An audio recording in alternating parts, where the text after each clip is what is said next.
peuple congolais, tu connais Fachi? Oui, je connais Fachi. Bana RDC, boyebi Fachi? Oui, toyebi Fachi. Allez, tombola maboko likolo, Moukwantombolo, il sera réélu. Hey, Fachi, oh yo yo, Fachi, oh yo yo, Fachi, oh yo yo, Fachi, oh yo yo, il sera réélu, Fachi. Congolaises, Congolais, les mamans, les papas, les jeunes, vous tous qui êtes à l'âge de voter, vous les majeurs, nous vous demandons le 20 d'être debout et de vous présenter à l'ambassade de la République démocratique du Congo pour voter le numéro 20, Félix Antoine Tshisekedi Tshilombo. Mes chers compatriotes, le 20 décembre prochain, nous allons élire un nouveau président à la tête de la République démocratique du Congo. Nous allons élire un candidat unique. Et ce candidat n'est autre que le président Félix Antoine Tshisekedi Tshilombo. Je vous invite encore massivement à venir, malgré le froid, malgré la pluie, malgré la neige, malgré le trajet qui peut être long, à venir à l'ambassade à Paris voter notre très cher candidat président Félix Antoine Tshisekedi. Le numéro 20, le 20 comme le 20 décembre, 2 comme victoire. Venez voter notre président Félix Antoine Tshisekedi Tshilombo, Mwana Yamama Marthe. Bana betwa balume, bana betwa bakaji, bana batu dibalele komputu, bantu bonsu bava badi enrôlé kwa ambassade wetu mu Paris, mu France.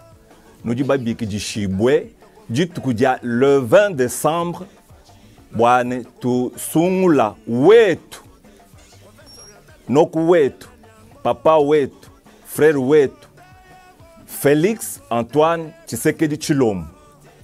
Vula lok neji akuluka kanu po moi jituku ja jisatu ja makumi abiji ngondo wa jikumi mwibiji to nous poser jituku aji kumuji mubwanu ikal libre tu loi bonsu tu ambil balunda betu tu ambil ba voisin betu ambassade wetu mu Paris ikal mu letente ne ba congolais bonsu bwa tusungu le mfumu wetu wa munda, wa mujinda, wa mumala, wa jitunga jetu jikumpala.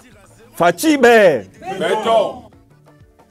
Beto quiz ensemble pour voter numéro 20, Félix Antoine Tshisekedi Tshilombo.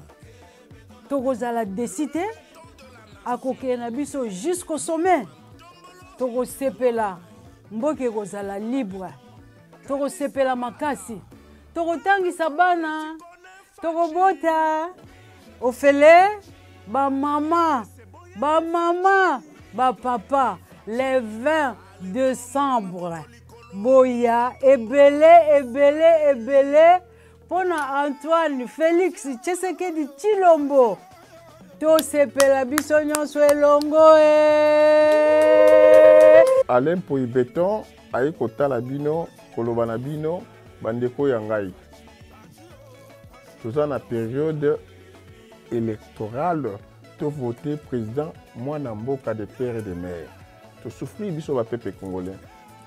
To lobaki boye. Imposteur dégage. Mwana mboka asimba mboka tokende liboso. Toza siko na yi. Asali kaka 2 ans et demi. Bomoni. Makambo asali eza ya minene. Nazo senga bino. Boya ko voter. Muta bangisa bino te. Mbule beta. NG biso bana ya France. C'est la France. Toza na pouvoir ya Félix Tshisekedi Tshilombo ba congolais nyonso o bozali awa tokende massivement to voter Félix Tshisekedi Tshilombo fati béton yango na obi boye na ye manze momoko Félix akenda ye Félix akenda ye bakosi bino Etienne akenda ye atikela biso Félix totikala na yo Chilombo totikala na yo papa akenda ye Chilombo totikala na yo Chilombo totikala na yo Chilombo papa kenda totikala na yo Chilombo papa kenda totikala na yo Chilombo Fati Beton totikala na yo Chilombo Fati Beton totikala na yo Chilombo Fati Beton totikala na yo Chilombo. Merci Oza Beton mutu moko te abank sabino pouvoir eza biso ya ba congolais ingeta